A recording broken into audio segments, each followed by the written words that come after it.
Shalom, selamat malam jemaat yang terkasih dalam Tuhan.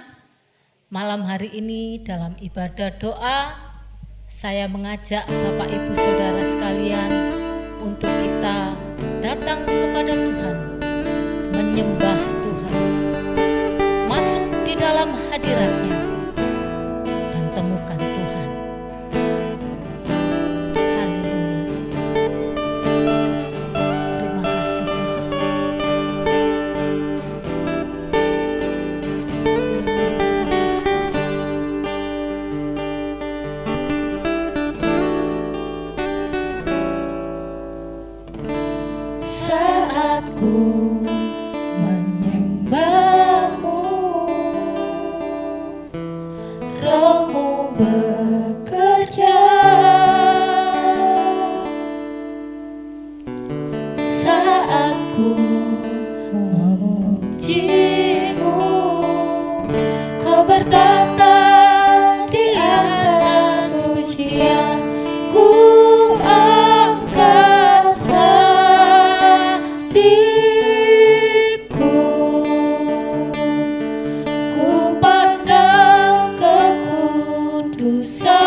Tak terbatas, ku yakin Kau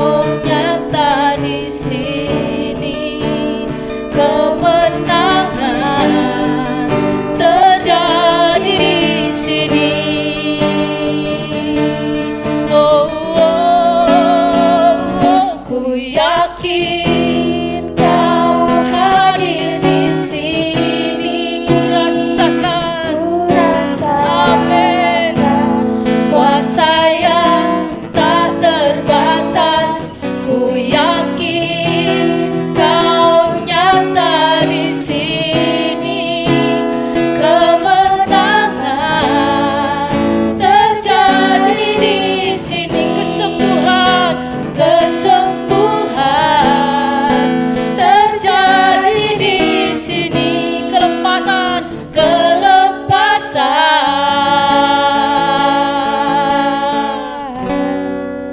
terjadi di sini. Haleluya. Kami percaya Tuhan, melalui firman-Mu, kuasa mujizat-Mu terjadi. Ada kesembuhan, ada kelepasan, dan ada kemenangan. Amin.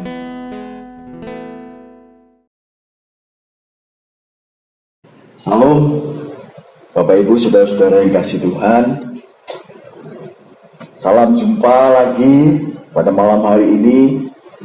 Sebelum kita mendengarkan kebenaran firman Tuhan, setelah kita memuji dan memuliakan nama Tuhan, mari saya mengundang untuk semuanya mempersiapkan diri dan kita berdoa kepada Tuhan sebelum kita mendengarkan kebenaran firman Tuhan. Bapa kami yang di surga, kami mengucap syukur Tuhan buat kasih-Mu pada hari ini yang melimpah atas kami. Tuhan, kami sebentar akan mendengarkan kebenaran firman-Mu. Mari urapi hamba-Mu yang penuh dengan keterbatasan ini.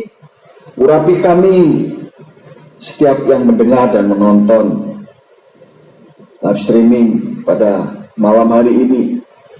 Kami mau dan rindu ada kuasa daripada Roh Kudus menjamah kami, mengurapi kami, sehingga kami mengalami satu perubahan dalam hidup kami.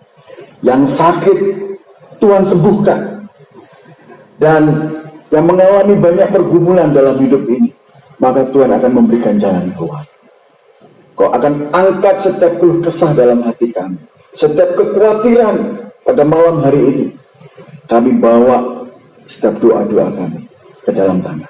Mari Tuhan, pimpin kami untuk mendengar kebenaran suara. Di dalam nama Tuhan Yesus, melalui hamba-Mu berdoa dan menyerahkannya sampai pada akhir. Haleluya. Amin. Baik Bapak Ibu, saudara-saudara yang kasih dalam Tuhan, tema renungan kita pada hari ini adalah Roh Kudus akan dicurahkan kepada kita. Di mana Roh Kudus dicurahkan akan membawa satu perubahan, akan membawa satu dampak bagi kita semuanya. Makanya arti daripada dicurahkan itu sendiri sama seperti halnya kalau kita membawa atau minum air aqua gitu ya. Itu dalam bahasa Jawa dikatakan dicurahkan itu seperti begini, ditumpuk blek ya, sehingga semuanya akan diberikan kepada kita, semuanya akan diberikan ya, dicurahkan Roh Kudus itu kepada kita, sehingga setiap orang yang mengalami atau menerima pencurahan Roh Kudus itu akan berdampak di dalam hidupnya, mengalami satu perubahan, mengalami satu pembaharuan dalam hidupnya, mengalami ada terobosan yang baru di dalam kehidupannya. Oleh sebab itu, mari kita akan membaca firman Tuhan yang terdapat di dalam Yohanes 14. Saudara bisa baca mulai dari ayat yang ke-15 sampai ke-31. Itu batasan firman Tuhan yang akan kita sampaikan pada malam hari. Akan tetapi kita akan membaca di dalam satu ayat yang ke-16 di situ dikatakan bahwa firman Tuhan di dalam Injil Yohanes pasal 14 ayat yang ke-16, Aku akan meminta kepada Bapa dan Ia akan memberikan kepadamu seorang penolong yang lain, supaya Ia menyertai kamu selama-lamanya. Ayat yang ke-17, yaitu Roh kebenaran. Dunia tidak dapat menerima Dia, sebab dunia tidak melihat Dia dan tidak mengenal Dia. Tetapi kamu mengenal Dia, sebab Ia menyertai kamu dan akan diam di dalam kamu.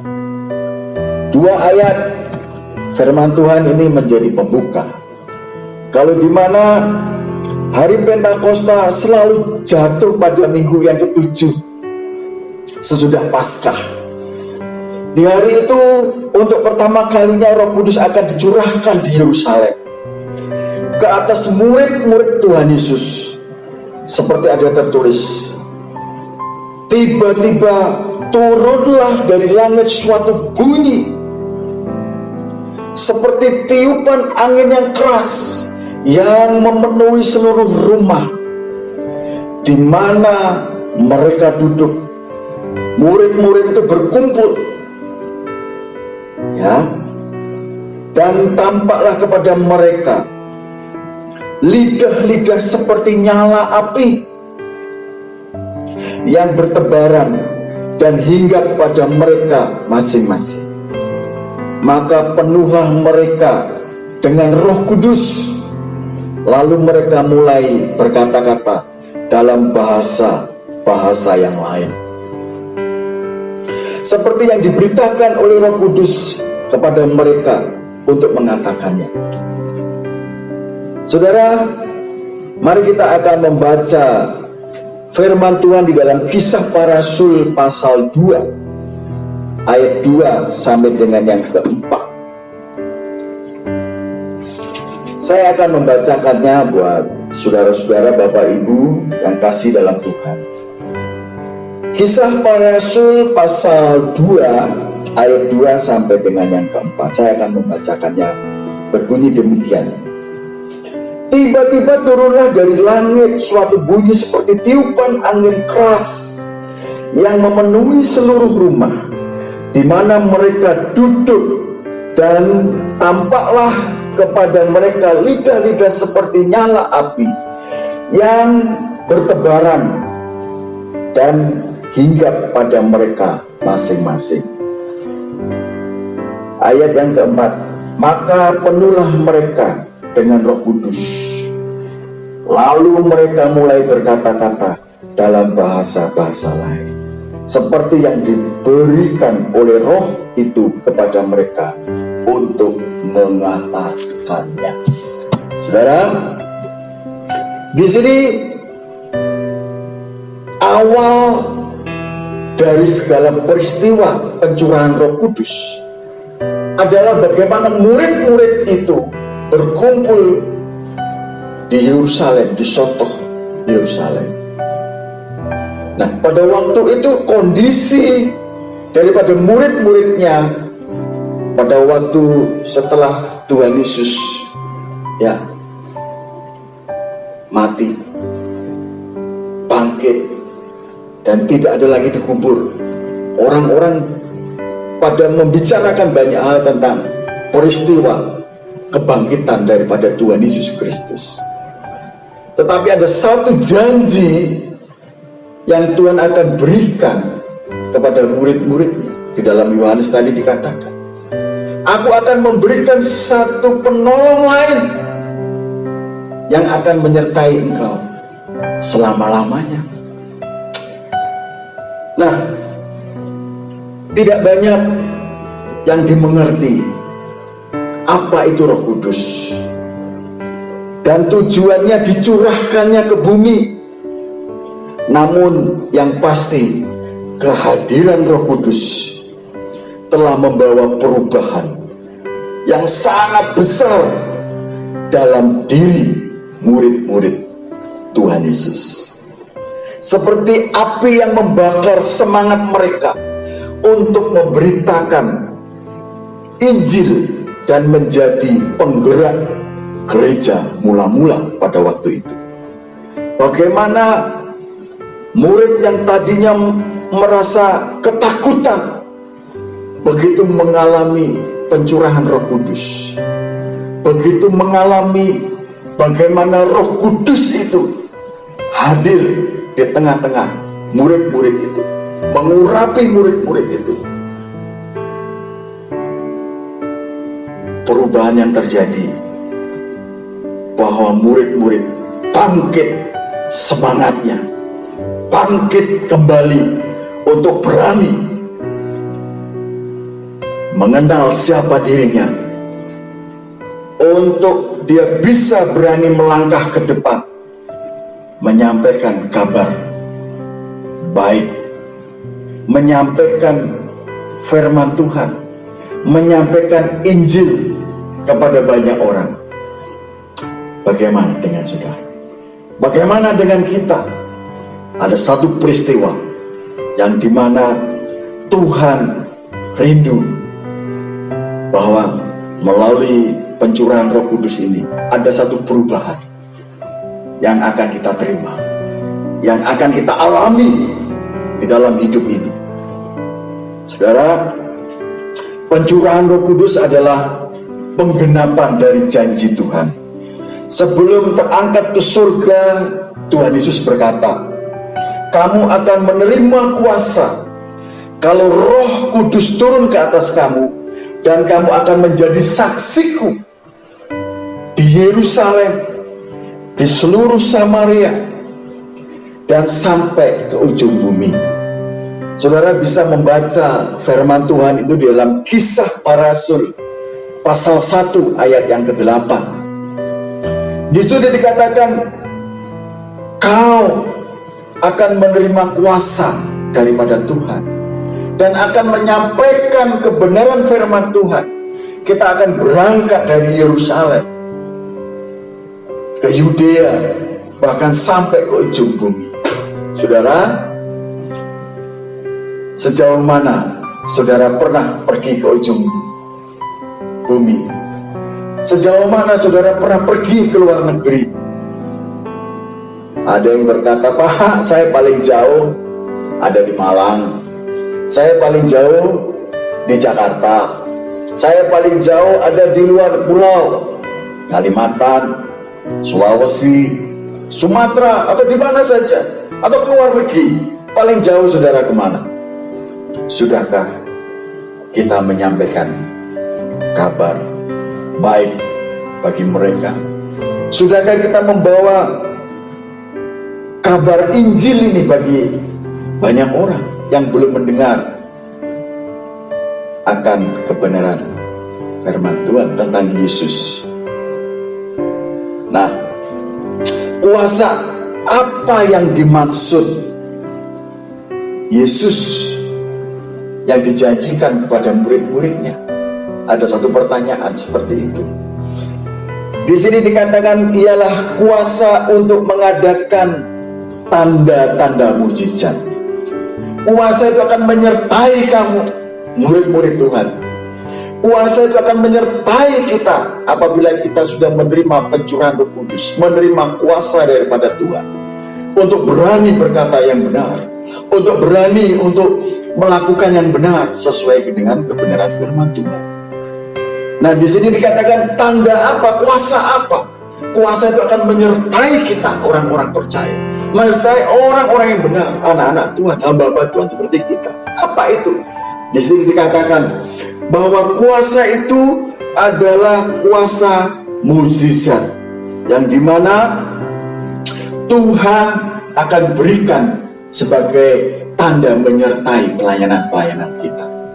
Mungkin kita tidak serupa atau sama atau bisa melakukan dengan murid-murid Tuhan yang seperti dikatakan dalam Alkitab, tetapi paling tidak kita bisa menyampaikan kabar berita ini. Yang pertama. Yang kedua, kita bisa berdoa untuk saudara-saudara kita yang sakit, kita berdoakan. Yang mengalami permasalahan, kita doakan. yang mengalami pergumulan kita doakan. Mungkin sederhana, tapi ingat bahwa itu adalah satu pelayanan yang Tuhan inginkan untuk bisa menyapa saudara-saudara kita. Puji Tuhan. Kuasa Roh Kudus adalah sangat unik, sehingga tanpa Roh Kudus kita tidak akan mampu menjadi saksi Kristus. Kenapa? Makanya Tuhan dikatakan, engkau akan mendapat seorang penolong yang lain. Kalau berbicara seorang penolong yang lain, berarti selama ini sudah ada penolong. Kira-kira siapa penolong itu? Tidak lain dan tidak bukan adalah Tuhan kita Yesus Kristus, yang selama ini telah menyertai murid-muridnya. Bagaimana dia hidup selama 24 jam bersama dengan Tuhan Yesus, yang menolong, yang menyembuhkan, yang memberi makan, yang membebaskan segala ikatan-ikatan kuasa jahat. Ya, tetapi murid-muridnya hari ini ditegaskan, diteguhkan kembali. Kamu akan mendapat penolong yang lain. Siapa dia? Adalah Roh Kudus. Roh Kudus adalah Roh Allah di dalam kemanunggalan Tritunggal Allah. Allah Bapa, Allah Anak, dan Allah Roh Kudus. Salah satunya adalah Roh Kudus akan menyertai kamu sampai pada akhir zaman, menyertai kamu selama-lamanya. Selama apa? Selama kita masih hidup di dunia ini. Adalah tanggung jawab kita sebagai anak Tuhan menyampaikan kabar sukacita dari Tuhan, kabar keselamatan yang daripada Tuhan. Oleh sebab itu, jangan khawatir, jangan takut, karena ada mujizat Tuhan yang menyertai. Asal saudara percaya saja, yakin sepenuhnya kepada Tuhan, saudara pasti bisa. Saudara akan disertai dengan Tuhan. Tidak usah takut, tidak usah ragu. Hamba Tuhan meneguhkan saya, meneguhkan kita semuanya. Kalau kita melakukan pelayanan yang benar, melakukan pengajaran yang benar, maka segala sesuatunya di hadapan Tuhan benar, maka tidak ada yang salah. Tuhan akan turun tangan menyertai saudara dan saya.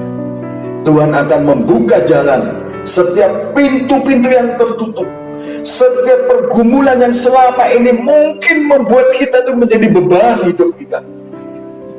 Tetapi Tuhan mampu dan sanggup memberikan yang terbaik untuk kita.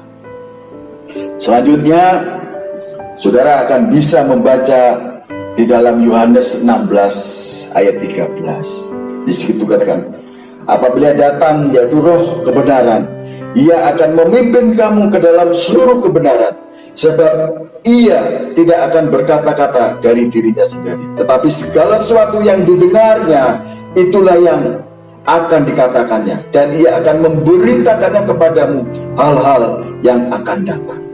Sesuatu kebenaran akan disingkapkan, pengajaran-pengajaran akan disingkapkan oleh Roh Kudus.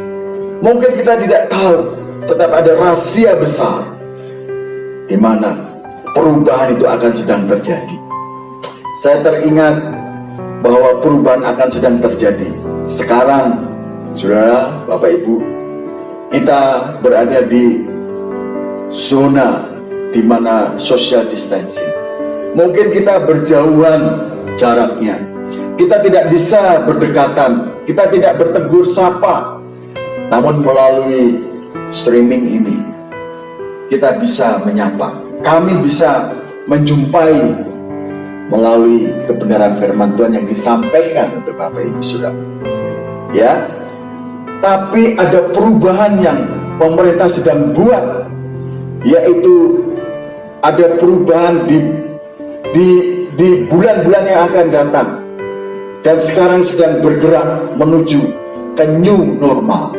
Apa itu new normal? Sebuah budaya, sebuah kegiatan, sebuah kegerakan di mana orang-orang yang dulunya tidak biasa cuci tangan, tidak biasa kalau kita silaturahmi tidak jabat tangan, tidak biasanya kita jaga jarak apabila kita sedang berbicara serius dengan pimpinan kita, dengan saudara kita, dengan adetolan kita. Bahkan juga kita akan diminta selalu memakai masker, ya. Nah, perubahan-perubahan budaya inilah yang akan membawa perubahan dalam kehidupan saudara. Nah, Tuhan sedang mempersiapkan bagaimana murid-murid itu pada saat dia mengalami ketakutan, pada saat dia menerima pencurahan Roh Kudus, menerima kuasa Roh Kudus, mengalami satu perubahan. Dan perubahan itu sangatlah berdampak. Dan perubahan itu membuat murid-muridnya itu menjadi kekuatan yang baru, mendapat kuasa yang baru, mendapat otoritas yang baru. Nah, saudara, bagaimana? Hari ini saya hanya menyampaikan kebenaran firman Tuhan untuk kita sama-sama melakukan yang benar. Kuasa Roh Kudus itu jauh melampaui bakat alami dan ilmu pengetahuan yang diperoleh oleh manusia dari lembaga pendidikan, maksud saya. Roh Kudus memberikan kepada orang-orang percaya kemampuan untuk memahami rahasia kebenaran. Ya, itulah sebabnya Tuhan Yesus memerintahkan para murid-muridnya untuk tidak meninggalkan Yerusalem dan menunggu kuasa dinyatakan. Saudara bisa baca itu di dalam Kisah Para Rasul pasal 1 ayat yang keempat tadi. Dia perintahkan murid-muridnya, jangan kamu tinggalkan Yerusalem sebelum kamu menerima kuasa daripadaku. Karena Tuhan tahu kita ini adalah makhluk sosial, makhluk yang memiliki peradaban-peradaban, yang memiliki budaya tingkat tinggi. Kalau kita tidak bisa hidup sendiri, kita tidak bisa berjalan sendiri. Oleh sebab itu, seperti hari ini, kalau saudara, bahkan saya diminta untuk tinggal di rumah, mengisolasi diri kita jauh dari tetangga, sekalipun dekat tidak boleh bicara, sekalipun kita tahu ada orang yang berjalan itu siapa, kita hanya menyapa say hello dari kejauhan. Nggak enak rasanya karena kita biasa bersosialisasi. Tetapi hari ini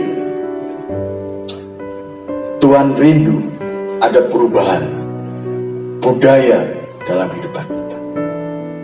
Roh Kudus akan dicurahkan, Roh Kudus akan menuntun saudara.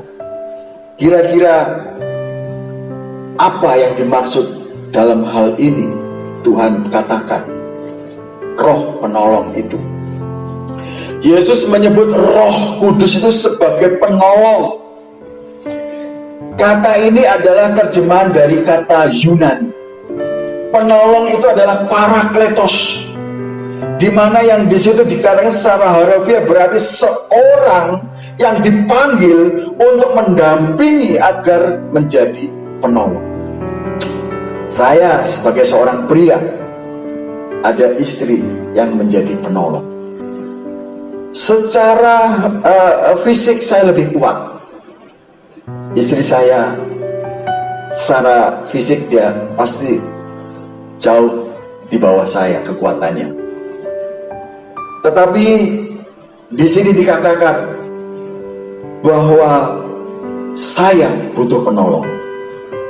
Makanya Tuhan menyediakan, tidak baik seorang manusia itu seorang diri, maka aku akan menciptakan seorang penolong bagi kamu.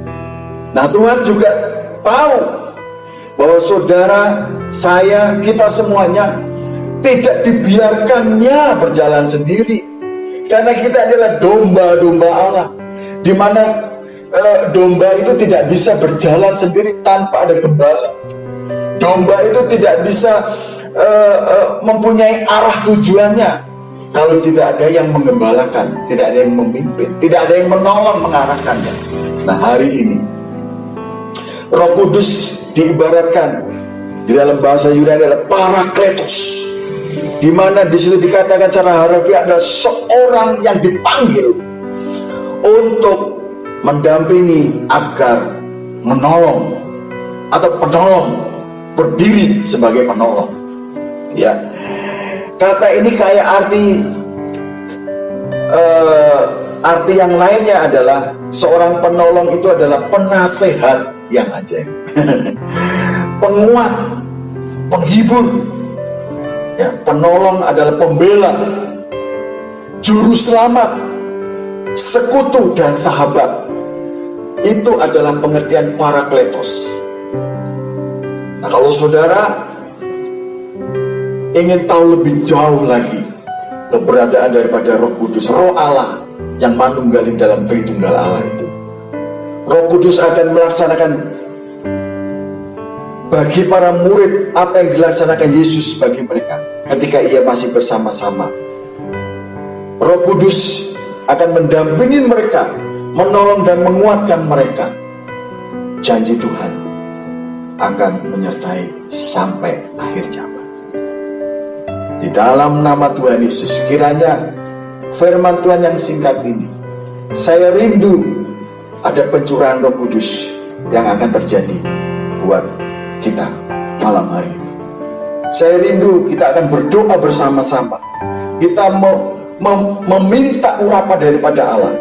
Roh Kudus turun tinggal dalam hati ini, menolong kita. Dan hari ini saya yakin dan percaya, bagi Bapak Ibu Saudara percaya Tuhan akan menolong. Saya akan mengajak saudara Bapak Ibu berdoa. Kita datang kepada Tuhan, kita akan menyembah kepada Tuhan, kita akan memohon urapan daripada Tuhan. Roh Kudus turun untuk memberikan kekuatan kepada diri kita. Mari kita datang kepada Tuhan. Mari kita akan muji dan memuliakan Tuhan. Kita akan menyembah bersama-sama. Dalam nama Tuhan Yesus, mari kita berdoa. Kita akan menyembah. Bagi saudara, Bapak Ibu yang bisa menyembah, menyembahlah. Bagi yang sudah bisa berkata-kata dalam bahasa roh, berbahasa roh, tapi yang tidak bisa berkata-kata dengan bahasa roh, menyembahlah, katakanlah haleluya, haleluya. Mari kita memuji nama Tuhan. Roh Kudus hadir di sini, mengalir di bait suci. Karena ajaibmu terjadi, kuasa mujizat nyata, Kau sedang bekerja. Tiada yang mustahil dan tiada yang sukar bila Roh Allah turut bekerja. Tiada yang mustahil bagi orang percaya. Para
Haleluya. Terima kasih Tuhan. Mari kita datang kepada Tuhan. Tuhan, terima kasih. Kami bersyukur buat kasih-Mu. Tuhan, terima kasih. Haleluya, haleluya. Kebenaran firman-Mu telah disampaikan melalui hamba-Mu. Dengan penuh keterbatasan ini Tuhan, kami mau menyerahkannya ke dalam tangan-Mu. Kami rindu urapan-Mu Tuhan. Kami rindu urapan-Mu. Hari Tuhan, hamba-Mu berdoa, Kau curahkan Roh Kudus-Mu buat kami. Haleluya, haleluya, haleluya, haleluya. Terima kasih Roh Kudus. Haleluya, haleluya. Tuhan, kami bersyukur Engkau telah memberikan waktu pada kami. Engkau telah memberikan kesempatan lagi untuk kami nikmati kehidupan kami di hari-hari yang akan datang. Pada kesempatan yang indah ini Tuhan, hamba-Mu berdoa. Kami mau bersama-sama berdoa buat bangsa dan negara kami Indonesia. Kami berdoa di dalam nama Tuhan Yesus. Pada saat pandemi COVID-19 ini Tuhan, di mana Tuhan kami tidak dapat beribadah bersama-sama lagi, di mana kami hanya dapat berdoa di rumah kami masing-masing. Tetapi kami percaya bahwa kuasa-Mu, mujizat-Mu menjangkau buat saudara-saudara kami. Melalui doa malam hari ini Tuhan, kami berdoa buat saudara-saudara kami, buat jemaat Tuhan yang sakit Tuhan sembuhkan dalam nama Yesus. Yang mengalami pencobaan Tuhan, tolong lepaskan dia. Yang sekarang Tuhan dalam pergumulan hidupnya, pencarian mata pekerjaan, Tuhan, hamba-Mu berdoa buat saudara-saudara kami yang mungkin dirumahkan karena dampak daripada social distancing. Tuhan, kami berdoa buat jemaat-Mu yang mengalami banyak sakit, kelemahan dalam tubuhnya hari ini. Kami tidak bisa menyebutkan satu dan yang lainnya, tetapi kami berseru di dalam nama Tuhan Yesus. Melalui bilur-bilur kuasa-Mu itu Tuhan akan menyembuhkan. Tuhan akan angkat setiap sakit penyakit. Kami berdoa dalam nama Tuhan Yesus. Maka pengurapan daripada Roh Kudus akan turun dan menyembuhkan. Kami percaya mujizat-Mu. Engkau mengasihi kami. Karena belas kasihan-Mu itu akan terjadi malam hari ini. Buat saudara-saudara kami yang sedang sakit di rumah sakit, kami serahkan di dalam nama Tuhan Yesus. Kami serahkan juga Bapak Gembala kami dalam pemulihan fisiknya. Mari Tuhan, Engkau terus menyertai Bapak Gembala kami. Engkau menyertai dan memimpin hamba-Mu di dalam pelayanan-pelayanan ke depan. Kami berdoa di dalam nama Tuhan Yesus. Kau berikan kekuatan senantiasa. Begitu juga kami berdoa buat hamba-Mu yang lain. Bapak Sali, Bapak Andreas, yang melayani kami, jemaat Tuhan di tempat ini. Kiranya Tuhan mencurahkan Roh Kudus yang akan memberikan kekuatan, yang memberikan penolong bagi hamba-hamba-Mu. Sehingga kami boleh bersama-sama mendengar kesaksian bahwa penyertaan Tuhan itu terjadi bagi kehidupan hamba-Mu. Kami berdoa buat yang lainnya. Kami yakin dan percaya sidang jemaat Tuhan yang pada saat ini ada di rumah dan mengharapkan pertolongan daripada Tuhan, kiranya belas kasihan daripada Tuhan itu turun atas jemaat Tuhan. Tuhan, terima kasih buat kesempatan yang indah ini. Hamba-Mu boleh berdoa syafaat, kami boleh berdoa bersama-sama, kami boleh menyatukan roh kami, karena kami mendapat satu kekuatan yang baru. Kami mau menjadi orang yang berdampak, kami mau mengalami perubahan itu, kami mau mengalami budaya sebagaimana Tuhan yang kehendaki dalam kehidupan kami, dalam bangsa ini, dalam jemaat ini. Kami menyerahkannya hanya di dalam nama Tuhan Yesus. Tuhan, inilah doa sembahyang kami yang kami perolehkan dalam nama Tuhan Yesus Kristus. Haleluya, amin. Puji Tuhan. Selamat malam, sampai jumpa